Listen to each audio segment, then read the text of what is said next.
उत्क्रमित मध्य विद्यालय मोहम्मदपुर पाता में शैक्षणिक माहौल को सुदृढ़ करने हेतु हम लोगों के स्तर से काफ़ी प्रयास किए गए हैं। हमारे शिक्षकों के स्तर से भी काफ़ी मेहनत किया जा रहा है। जब छुट्टी का दिन था, यानी शीतलहर जब चल रहा था, तो हम लोग सभी विद्यालय में बैठकर शिक्षा के क्षेत्र में सोच रहे थे। कुछ लिखित दस्तावेज तैयार किए ताकि बच्चों को हम आगे चल कर के पढ़ावें। और इसका नमूना है कि मेरे शिक्षकों के द्वारा, अपने शिक्षकों के द्वारा कड़ा मेहनत करके पाठ्य योजना का निर्माण किया गया है। चूँकि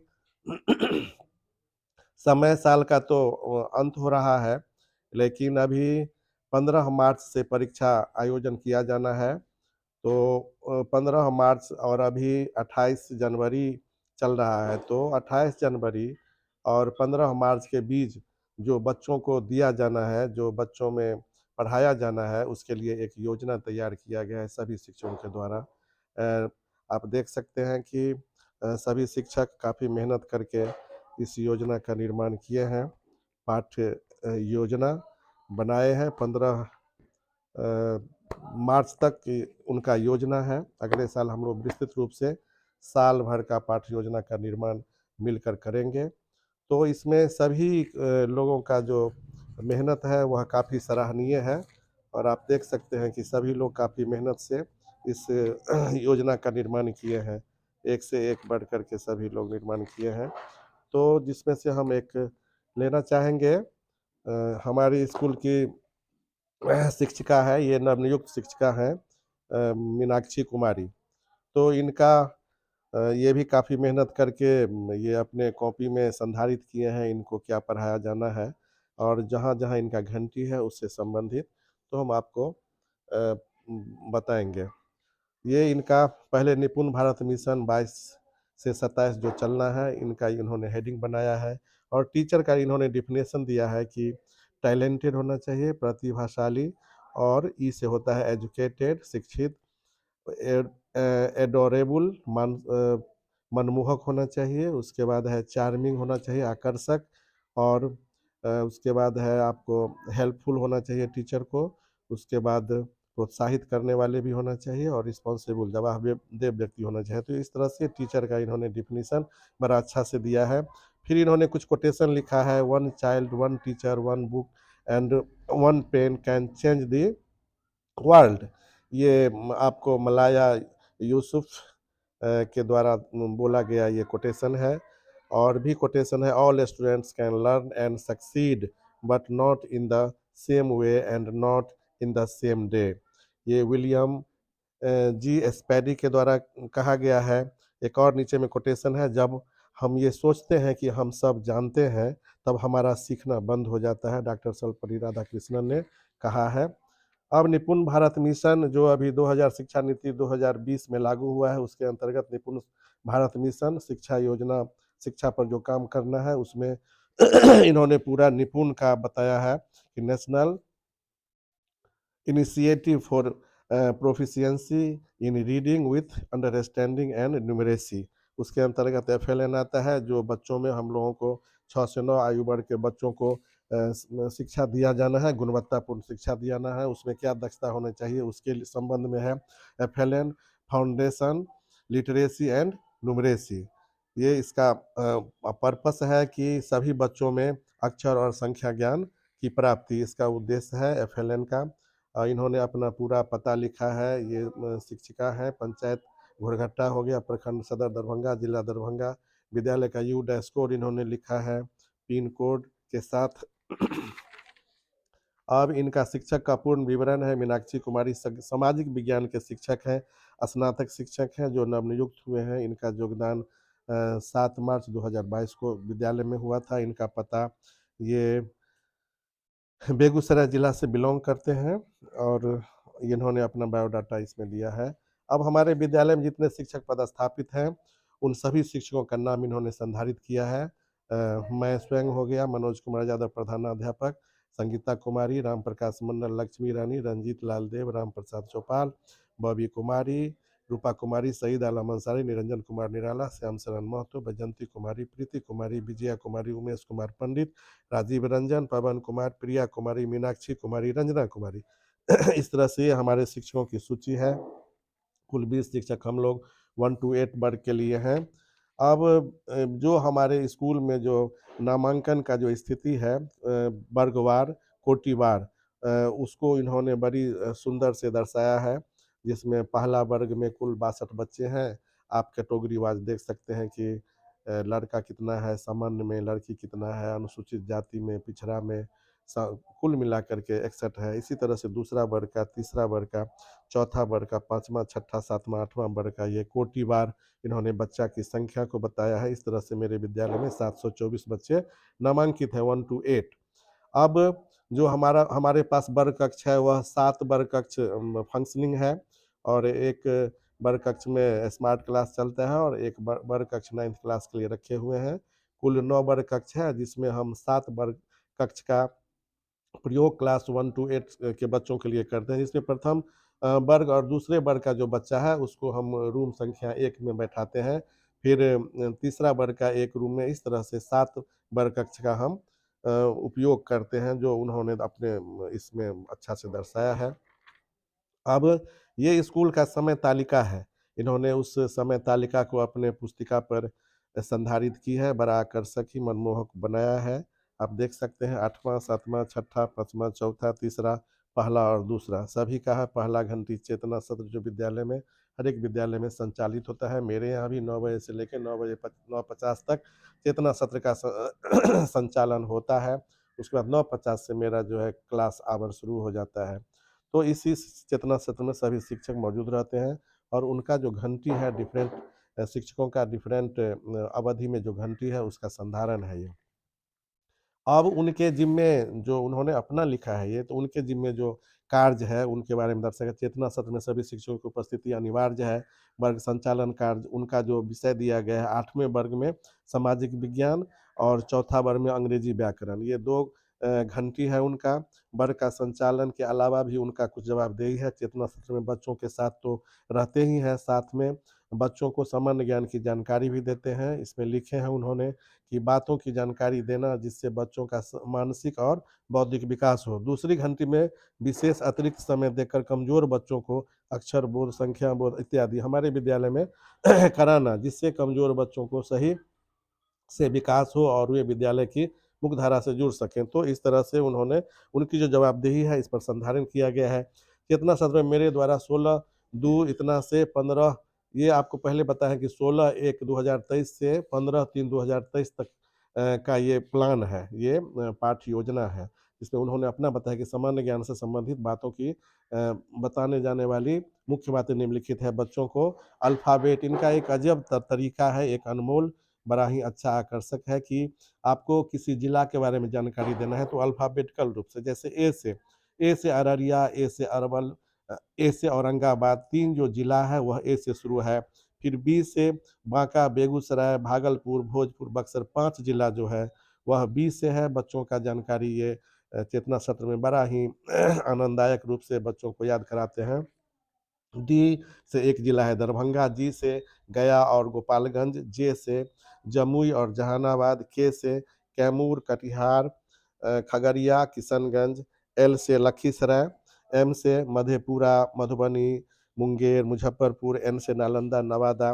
बड़ा ही आकर्षक ढंग से इन्होंने बताया है। पी से पटना, पश्चिम चंपारण, पूर्वी चंपारण, पूर्णिया, आर से रोहतास, एस से सहरसा, समस्तीपुर, सारण, शेखपुरा, शिवहर, सीतामढ़ी, सिवान, सुपौल, 8 जिला एस से है, भी से वैशाली।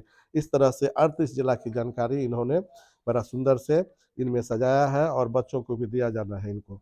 और फिर दूसरा इनका आगे का जो प्लान है वह पहले वह तैयार किए कि स्वतंत्रता आंदोलन के प्रमुख नारे, अब इनकलाब जिंदाबाद, भगत सिंह, जय हिंद, सुभाष चंद्र बोस, तो ये विभिन्न महापुरुषों के द्वारा जो दिया गया स्लोगन है, उनके उनका स्लोगन उनके नाम के सामने में दर्शित है, और इसी के द्वारा बच्चों को इसी तरह से उनको ज्ञान कराया जाना है।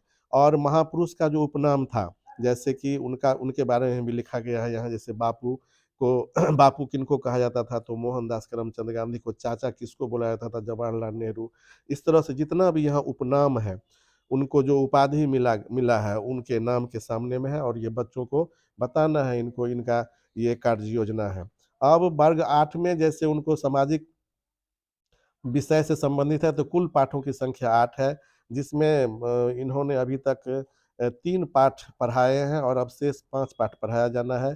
जो अब शेष पाठ है उसमें इनका कानून की समझ, न्यायपालिका, न्याय प्रक्रिया, सहकारिता, खाद्य सुरक्षा, और वर्ग 8 में जो छठी घंटी होता है वह विषय सामाजिक, आर्थिक और राजनीतिक जीवन है। 16 एक से लेकर के 17 एक तक का जो उनको पढ़ाना है, इसमें बताया बड़ा विस्तार से इन्होंने तैयार किया है। कानून की समझ होना चाहिए, तो पढ़ना है जिसके मुख्य बिंदु निम्नलिखित है। अब इन्होंने इस पाठ में जो प्रमुख बिंदु है उसके बारे में दर्शाया है कि कानून क्या है। किसी भी सामूहिक व्यवस्था के संचालन के लिए जो नियम बनाए जाते हैं उन्हें कानून कहा जाता है। कानून का प्रकार, कानून तो संवैधानिक कानून और सामान्य कानून। सामान्य कानून 2 तरह के होते हैं, कानून और व्यक्तिगत कानून। और ये जो और सार्वजनिक कानून और व्यक्तिगत कानून। सार्वजनिक कानून 2 तरह के, दीवानी कानून और फौजदारी कानून। कानून बनाने की प्रक्रिया, जनता का मुद्दा या समाज में चर्चा एवं बहस, सरकार द्वारा सदन में विधेयक पेश करना। इस तरह से इन्होंने कानून के बारे में बड़ा ही विस्तार ढंग से अपना बिंदु लिखे हैं, जो बच्चों को ये बाद में वर्ग में बताएंगे। और इस तरह से ये 1 दिन का इनका है। दूसरे सदन में चर्चा बहस, राष्ट्रपति के पास हस्ताक्षर के लिए भेजा जाना, सहमति के बाद विधेयक कानून बन जाता है और बच्चों को गृह कार्य देंगे, उसके बारे में इन्होंने बताया है।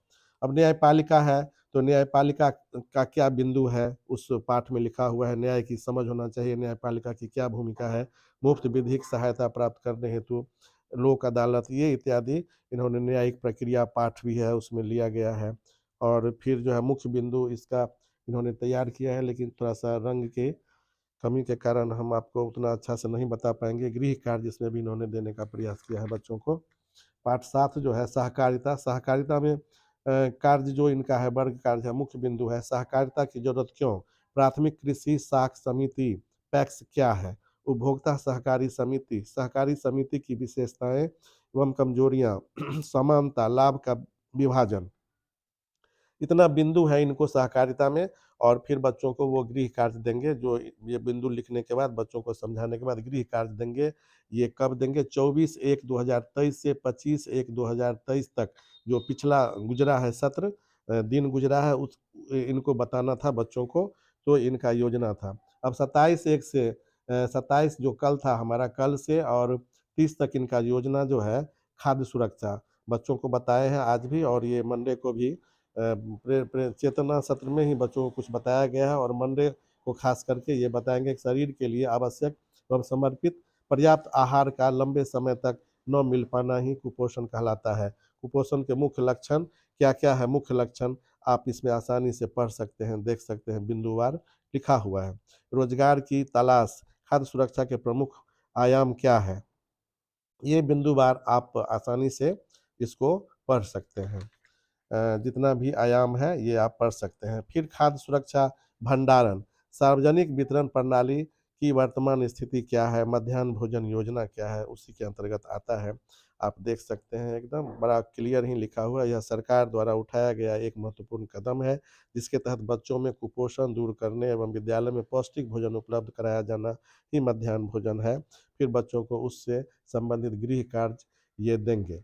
अब इनका जो है फिर छठा में है, छठी घंटी में यहाँ पर 1:40 से इतना तक हमारी दुनिया। अब विषय है इनका हमारी दुनिया, जिसमें कुल पाठ 15 है, 11 पाठ ये पढ़ा चुके हैं। अब शेष मात्र 4 पाठ है। कौन कौन पाठ है अब शेष, मानव संसाधन, एशिया एक संक्षिप्त अध्ययन, आंकड़ों का निरूपण, सड़क सुरक्षा उपाय। ये इनका अवशिष्ट जो अभी पढ़ाया जाना है 1 डेढ़ महीना में, 15 मार्च से एग्जाम होगा, उससे पहले इनको पढ़ाया जाना है, उसके बारे में इन्होंने तैयार किया है। इकाई 5 मानव संसाधन, 31/1 को से लेकर के 1/2/2023 तक इनका ये योजना है। मुख्य बिंदु क्या है इसका, इस पाठ का, मानव संसाधन, जनसंख्या किसी निश्चित क्षेत्र में रहने वाले लोगों की कुल संख्या जनसंख्या कहलाती है। अच्छा परिभाषा इन्होंने लिखा है। और मानव संसाधन का वितरण घनत्व के आधार पर जनसंख्या का वितरण, विभिन्न दशकीय वर्षों में जनसंख्या वृद्धि, जनसंख्या परिवर्तन, जन्म दर क्या है, मृत्यु दर क्या है, लिंग अनुपात क्या है, सभी का इन्होंने परिभाषा देते हुए विस्तार से योजना बनाया है बच्चों के लिए। फिर उस दिन पढ़ाने के बाद ये गृह कार्य देंगे। अब है छठा इकाई है एशिया। एशिया के बारे में जानकारी। एशिया विश्व का सबसे बड़ा महादेश है, हम लोग जानते हैं। जैसा कि हम लोग एशिया महादेश में रहते हैं, तो इस एशिया महादेश की क्या विशेषता है, उससे संबंधित क्या सब होना चाहिए और क्या इन्होंने लिखा है। दो नदियों के बीच की भूमि को दोआब कहते हैं। दोआब का इन्होंने परिभाषा लिखा है। जलवायु, वनस्पति, जनसंख्या, सांस्कृतिक विविधता, पूर्वी एशिया, दक्षिण एशिया, दक्षिण पूर्वी एशिया, पश्चिम एशिया, मध्य एशिया, उत्तर एशिया, धार्मिक जीवन।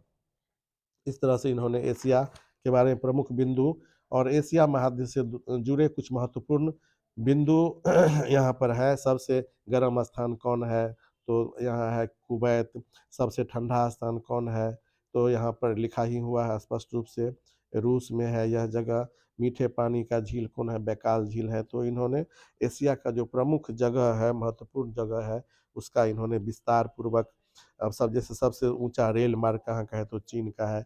ये बिंदुवार आप आसानी से पढ़ सकते हैं, देख सकते हैं कि इन्होंने क्या लिखा है। अब है इकाई 7 पर चलते हैं, भौगोलिक आंकड़ों का प्रस्तुतिकरण। ये 6 दू से इनका 7 दू तक का ये इनका प्लान है कि हमको बच्चों को क्या करना है। तो इसमें डाटा संग्रह है, प्राप्त सूचनाओं से जानकारी का अंकों के रूप में परिवर्तन आंकड़ा कहलाता है। आंकड़ों का प्रस्तुतिकरण क्या है, उसका परिभाषा है। उसके बाद आरेखों का प्रकार। आरेख कितने तरह का होता है, वो आपको बताया गया है। 3 तरह का होता है, लाइन ग्राफ, बार ग्राफ और पाई डायग्राम। और है क्या, आरेखों का चयन, रेखा आरेख क्या है, इत्यादि इन्होंने तैयार किया है। दंड आरेख क्या है, वृत्त आरेख क्या है, ये विस्तार से यहाँ बताए हैं। अब पानी, और जो है पानी का जो स्रोत है उसके बारे में भी, कुआं है, नहर है, तालाब है, अन्य स्रोत है। अब पठित पाठ का प्रश्नोत्तर कॉपी में बना कर लाना है, बच्चों को होमवर्क दिया जाएगा इस तरह से। अब इकाई 8 है, सड़क सुरक्षा उपाय। सड़क सुरक्षा, हम लोग जैसा कि चलते हैं तो सड़क सुरक्षा अधिनियम के अंतर्गत पालन करते हैं नियमों का। सुरक्षित यातायात के लिए 4 मुख्य बिंदु है। क्या क्या है मुख्य बिंदु, इसमें दिया गया है कि पहले है एजुकेशन, दूसरा है इन्फोर्समेंट, तीसरा है आपको इंजीनियरिंग, चौथा है कि सड़क दुर्घटना पीड़ितों हेतु आकस्मिक उपाय। तो ये 4 बिंदु हैं मुख्य रूप से, और इस सड़क सुरक्षा हेतु ध्यान रखने योग्य सामान्य बातें। अब हम जैसे सड़क पर चलते हैं तो क्या क्या हम जानकारी रखेंगे। दोपहिया वाहन चलाते वक्त हेलमेट का प्रयोग जरूर करें। ड्राइविंग के दौरान मोबाइल फ़ोन का इस्तेमाल न करें। सड़क पार करते हेतु जेब्रा क्रॉसिंग का ही प्रयोग करें। तो बड़ा ही आकर्षक ढंग से इन्होंने सारी बातों को इसमें लिखा है। और फिर उस दिन के लिए बच्चों का गृह कार्य। अब वर्ग 8 में घंटी छठा है, तो अब विषय है इनका अतीत से वर्तमान। इसमें भी काफ़ी पाठ है, 14 पाठ है, जिसमें मात्र 2 पाठ पढ़ाया गया है। इनका अब 12 पाठ है। इनको परेशानी थोड़ी-सी होगी, लेकिन इन्होंने काफ़ी मेहनत करने का प्रयास किया है और सभी पाठ को इन्होंने लिखा है जो इनको पढ़ाया जाना है। ये 12 पाठ अब शेष है। अब उसमें पाठ यहाँ से शुरू किया गया है, जैसे कि ग्रामीण जीवन और समाज। इसमें अंग्रेजी शासन से पहले के भारतीय गांव कैसा था, अंग्रेजों को लगान वसूली का अधिकार मिला, लगान व्यवस्था की शुरुआत, अस्थाई बंदोबस्त क्या है, अस्थाई बंदोबस्त क्या है, इसका एक परिभाषा इन्होंने दिया है। रैयतबाड़ी व्यवस्था क्या है, बड़ा विस्तार से इन्होंने हर एक बिंदु को दर्शाया है। इनको पढ़ाने में काफ़ी सहूलियत होगा, यह एक मार्गदर्शक के रूप में काम होगा इनका जो योजना है। और उसके बाद है माहवारी व्यवस्था। तो माहवारी व्यवस्था क्या है, बड़ा विस्तार से ये बताए हैं और यहाँ आप देख सकते हैं आसानी से, आप देख सकते हैं। उसके बाद है उपनिवेशवाद एवं जनजातीय समाज। उपनिवेशवाद इनका प्लान है 10 फरवरी से लेकर 13 फरवरी तक का, ये इस चैप्टर को विस्तार से पढ़ेंगे। थोड़ा सा इसमें रंग का जो ख्याल नहीं रखा गया है, उन्होंने मेहनत किया है, लेकिन थोड़ा सा लग रहा है कि ये येलो के कारण इसमें स्पष्ट रूप से दिखाई नहीं पड़ रहा है। फिर ये पढ़ाने के बाद बच्चों के लिए गृह कार्य की भी इन्होंने जिक्र किया है। और अध्याय 5 है शिल्प एवं उद्योग, जो 14 दू से लेकर 15 दू तक इनका जो है बिंदु है। मुक्त व्यापार की नीति, औद्योगिकरण, शिल्प एवं उद्योग तथा दूसरों की जीवन, सारी बातों को इन्होंने विस्तार से मतलब तैयार किया है। अब है छठा अध्याय कि अंग्रेजी शासन के खिलाफ जो 1857 का विद्रोह हुआ था, उसका मुख्य जो बिंदु है भारतीय सैनिकों की शिकायतें, विद्रोह का आरंभ 1857 का विद्रोह और बिहार, वहाबी आंदोलन, ये इनका इस पाठ का ये प्रमुख बिंदु है। ये बिंदुवार ये इन्होंने विस्तार से इसको लिखा है। फिर बच्चों के लिए होमवर्क की तैयारी।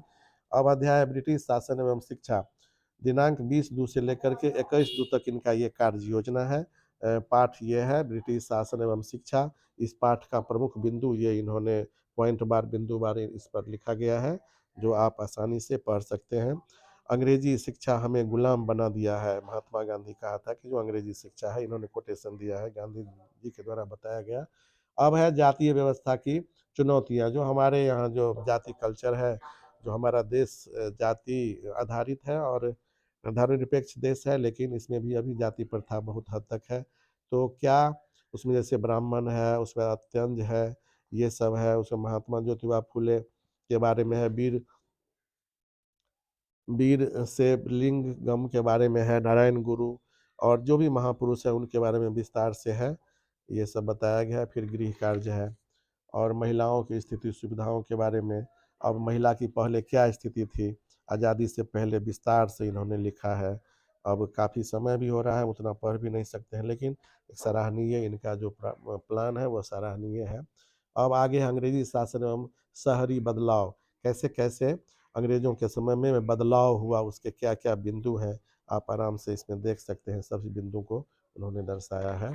और फिर अब कला क्षेत्र में परिवर्तन, उसका ये बिंदु आप देखिए बड़ा विस्तार से ही इन्होंने लिखा है। हिंदी साहित्य और आर्थिक राष्ट्रवाद, साहित्यिक देशभक्ति, उर्दू भाषा, उर्दू कविता, अब सारे जहाँ से अच्छा हिंदुस्तान हमारा, ये इकबाल के द्वारा कहा गया है, इन्होंने लिखा ही है। और फिर बिस्मिल राम प्रसाद बिस्मिल के द्वारा है कि सरफरोशी की तमन्ना अब हमारे दिल में है, देखना है जोर कितना बाजुए कातिल में है। ये बिस्मिल अजीमाबादी का मतलब कहा गया ये शेर है। और इस तरह से इन्होंने पूरा विस्तार से और भी जो इनका चैप्टर है उसको ये तैयार किए हैं। अब हम थोड़ा सा ये इतिहास का ही, यही उनका इतिहास का ही है, इतिहास से संबंधित है पाठ योजना। अब जैसे इनका अब घंटी कुछ अंग्रेजी में है, तो ये इतिहास था, ये कल क्लास 8 का था जो भी था। अब हम क्लास 4 का थोड़ा सा एक आध मिनट आपको बता रहे हैं कि ये बच्चों की जानकारी कैसे देंगे, वर्ड्स के बारे में क्या बताएंगे बच्चों को। तो ये पहले लेटर की सहायता से हम वर्ड्स लिखते हैं। और जैसे काउ, डॉग, कैट, ये छोटा छोटा जो 2-3 लेटर से बना हुआ शब्द है, 2-3 लेटर से जो बना हुआ वर्ड होता है, उसके बारे में बच्चों को बताएंगे। उसके बाद नोट, किसी भी वर्ड में लेटर्स का सही क्रम होना आवश्यक है। हम पेन के बदले EPN, DOG के बदले DGO आदि नहीं लिख सकते हैं, यही क्रम है हमारा वर्णमाला का अंग्रेजी में। और फिर जो है एक्सरसाइज में ये सब अपना कराएंगे काम। फिर 21/1 को बच्चों में जो दिया गया है बच्चों के लिए बैगलेस है, तो उन्होंने उसका भी जिक्र किया कि अभी विद्यालयों में बैगलेस डे चलता है। तो बच्चों खेल खेल के माध्यम से जो उसमें टैलेंट है उसको हम लोग उभारने का प्रयास करते हैं। अब जो भी बच्चा जिस लायक है, जैसे कोई खेल में है, कोई कबड्डी में है, कोई गाना गाने में है, कोई एक्स्ट्रा एक्टिविटी करने में है, कोई चित्रकला बनाने में है, तो हम लोग उसका